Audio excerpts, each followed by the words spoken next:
as you might know, I'm David Rinaldi, Director of Studies and Policies at the Foundation for European Progressive Studies. And quite some time ago, we have been started to work on the idea of the job guarantee and how employment programs can be relaunched by the public sector in different ways. We have seen actually that there are initiatives taking place in Europe in different ways, and there are a lot of civil society organizations that are leading on this. Therefore, we have somehow tried to push a little bit as much as we can from a think tank in Brussels to check whether there is appetite for political and policy initiatives at the European level to facilitate the emergence of these initiatives. We have the chance to collaborate on this with a grassroots movement that is based in Berlin, Malaga, and Cologne, our global moment. With them, we have done relevant work. And today, Janina Urban will present some of the results of basically canvassing and a survey exercise to check the perception that people have around these public employment programs. You know, many of us were scared at the beginning of should we use the word guarantee or not? Is the zero unemployment objective more clear to people? How to involve the public sector? How to involve the civil society? Is it something more to improve working conditions or to fight long-term unemployment? Is it something that is more targeted for the youth or not? So plenty of questions in the design, and we don't plan on resolving all the questions now. But we hope that maybe the study inform us on some of the desires and expectations of the people that we have surveyed. So in general, you might know that we have a sort of an informal coalition that we are starting up together with FEPS, that is the Fondazione Pietro Nenni, Territoire Zero Chômeur de Longue Durée in France, our global moment, as I mentioned, from Berlin, Malaga, and Cologne, and from Poland, there is this association called Europe a Patient. They have been instrumental in disseminating the survey so that we have reached workers and unemployed around Europe. Not itself a super scientific survey, but it helps us to get the perception from different type of people, and hopefully instruct the next type of initiatives that we are going to create, and the next type of demands that we are going to somehow put forward to public sector decision maker. So without further ado, the first thing to do is to introduce once again Janina Urban. Thanks for joining us. I think you connect from Berlin, if I'm not wrong. I'll give you the floor, and you will be presenting this draft that we are disseminating today. We are presenting today the draft of the survey. It will be published soon, but we hope that we can still get some input from you, because some of the data might also need a little bit of interpretation. Many of you have been also involved in disseminating it, so good if you know as soon as possible the results of this. So Janina first for the presentation of this draft, done with Miriam Langer, Andreas Hafner as well, David Schwertegen, Ioannis Theokaris, and Philin Edbauer. Janina, you have the floor, and after you, we will stop the recording and we will open instead to all the people to intervene and contribute to better understand the results, comment on the results, tell us how the results can be useful for your activities, and also maybe introduce you to what are your activities in this domain in the near future. Janina, you have the floor. Good morning, good to see you all.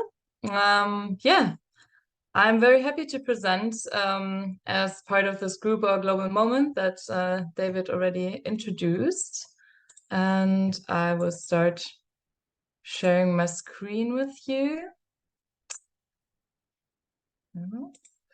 So, okay. So this process has been going on for, about over a year now. Our group is located mostly in Germany, but also in Malaga, and was founded in Belfast. And our motivation really came along with this like concept of a job guarantee, which came more popular like in public discourse. And we thought it is like a really apt tool to address at the same time unemployment, obviously, but also the needed transition. And with the great support of the FAPs and also then our collaboration partners, we were very motivated to conduct this research. So as David already said, it's quite, you would call that like more of an explorative study because it's not representative. But the interesting part is maybe that we have those two parts. So the one is the quantitative part, which is what we call the survey, and in which 475 people participated. And we have the qualitative part. And to give you an idea of who participated, most people came from Germany, and the second largest group is people coming or living in Italy, followed by Belgium and France, and a couple of other countries. The education level that people indicate as the highest was, as you said, or as already indicates a bit, the kind of people that participated was quite high. So people had a degree of a master or similar, the highest percentage, and following by bachelor, but there's also people who had a high school degree or who had a vocational education or similar as their educational background. We have a sample that's more skewed towards male participants. We have some diversity here, so we did include like various categories that people then also filled in. So this is also, as you can see here, those are also among those surveyed participants. And we have also like an age distribution, which is quite, or is younger in a certain age category. 19 is the youngest, 89 the oldest, and we see here quite a young participant number.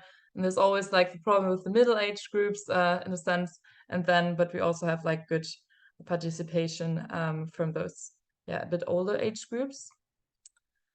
The qualitative part was a lot of fun. So we did this in Berlin last year with a group, and we really like walked around Berlin, different quarters, and got into conversations with people. And it was 37 groups and some 65 people.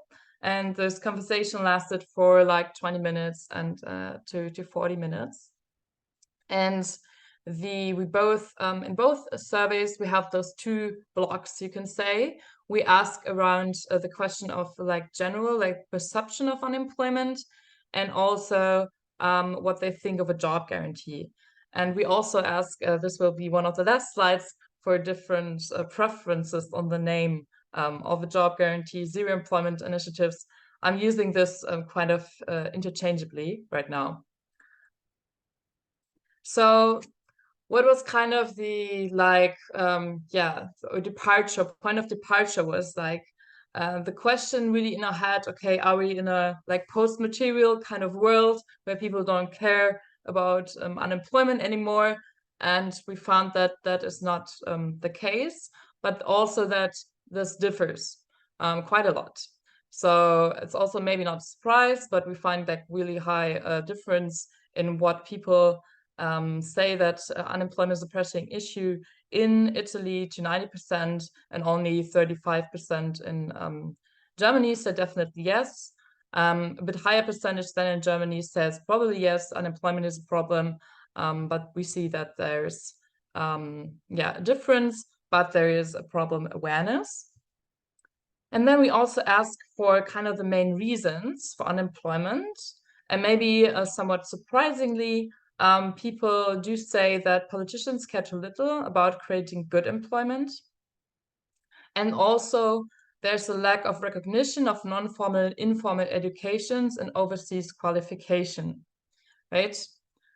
There's also the fact that people find that employment is lacking in the areas, but exactly on those points that politicians care too little, or that there's a lack of recognition of certain kinds of qualifications. That's a very, you could say, like a European policy area that you could really try to tackle. The second section was on how people are affected by unemployment themselves. And here, 52% reported that they have been negatively affected by unemployment themselves, and 81% says that they have someone close to them who has been negatively affected. So this percentage is actually quite large. So people at least have someone in their closer environment who is like, feeling a strain of being unemployed or running maybe the danger to be unemployed. A third finding is that people have suffered, indicate to have suffered health problems due to their work. So this is quite a, maybe not astonishing, but quite a clear result that 53% said that they were having or have suffered health problems due to their work. And here we can make a small detour to the qualitative study we did. And here we had like, it was a 30-year-old event manager, and he asked his boss like various times to get more employees, because like working hours were like filling up, and he always had to do work like over hours, etc. And then he kind of selected or had to call in sick, and then developed a burnout or depression because he was like burdened with the work. He liked what he was doing, but it was like too little stuff. And then he also suffered from the situation then being burned out, and because that didn't really like comply with what he thought was like his role, his social role. Okay, then we answered what people were like were facing when they entered the labor market. And here we had that the pay offered was too low, that they only got into short-term contracts, that there was limited job offer in the area, and also the fact of discrimination. And we did a country comparison and found that actually in Belgium and in Germany, pay offered in short-term contracts was indicated as like higher or a bit bigger of a problem, which like speaking from Germany and knowing the wages that the low wage sector, but also like wages that, for example, academics get, it's can kind of relate to that. And it's also here kind of found in the qualitative study where like a woman, a single woman, reported from her work in the retail sector, and she said that she hardly couldn't like provide for her kids. So this is like really something that people feel, that they're not being sufficiently paid. We also had like met someone who was unemployed, had worked for Amazon before, and who said that, well, he would get his hands dirty, but it had to pay. Okay, third section of our survey then involved the question of a public job program. And we first asked the question, who people see as like the main driver of a transition to a greener economy. And here most people clearly see the public sector as the driver.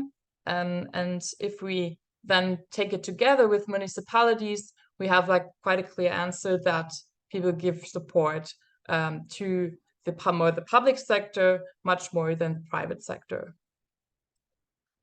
Next section then introduce kind of into what categories, and that's also something we did in the qualitative study in Berlin. We kind of made examples. What could those jobs look like?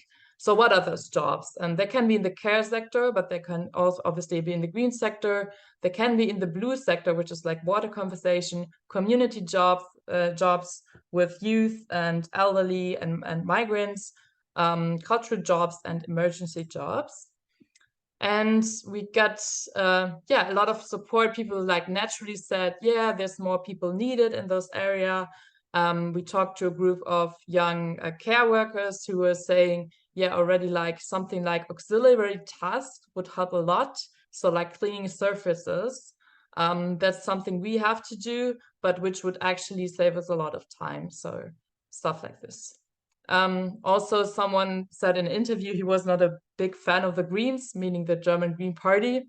Like that also shows a bit of the diversity that we got in this qualitative part of the study. He was not a big fan, but he clearly saw a need that those sectors need like public support.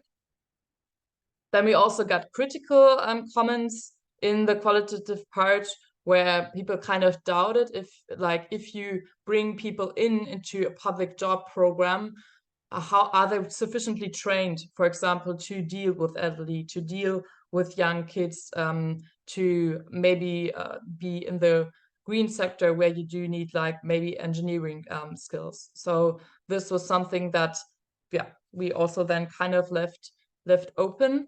But this is the responses we were able to gather in this realm. Then we had a quite interesting question, and this involved the question if people would move to rural areas, if they were able to get a job there. And here we see that actually quite the largest percentage was actually in favor of moving to a rural area if they got a job there. So we introduced this program in our qualitative part as one that would also kind of stimulate the growth of like jobs in certain sectors, but also in areas where it's needed. And it was very interesting to see that, well, the support here was actually there. And it's interesting because most of the survey respondents actually live in cities. So there was like an aptness to change. And if I'm not, and the overall support for such a publicly funded job program, was quite large. 51% said definitely yes, and 35% said probably yes. Then last, the one question on the implementation of such a program. We see here that we had those two questions, combined them, and we asked at which level the people would like to see a job guarantee implemented, and then the second, what they think as realistic. And what we see here is that people would actually prefer the EU level to implement such a publicly funded job program, whereas they don't see that it's quite realistic. And well, the rest of it kind of looks like that. So that might be due to the selection bias that we have, but there's quite some strong support for the EU level to leverage such a project. And last slide here really then is, what about the title? And we had those 4 options here: a European job guarantee, European initiative for employment creation, European job creation initiative, or European initiative for zero unemployment regions. In our survey participants, the job guarantee was what most resonated with people. It's like this brownish bar. But we also see some support for the initiative for zero unemployment regions, for example, in Italy, or a job creation initiative, or initiative for employment creation in Germany. So it's a bit varied. It might also be like due to linguistic or like differences, how that sounds in the specific language that was available for survey participants. Yeah, and just last year, also from a qualitative study, that people on the one hand did respond positively. It was like, that's intuitive, a job guarantee. On the other hand, there was a bit of doubt. They were like, okay, it maybe takes a lot to deliver, because a guarantee really means like if you come and claim it, then you actually get it. And is that really something that such a program would deliver? So yeah, I'll leave you with that. Took longer than I thought, so thank you. We can always come back if you have questions with regard to like those results. Perfect. Thanks a lot, Janina, for this very interesting presentation. Actually, not longer than we expected, because you haven't wasted not even 1 minute. All the words you said were instructive and somehow useful.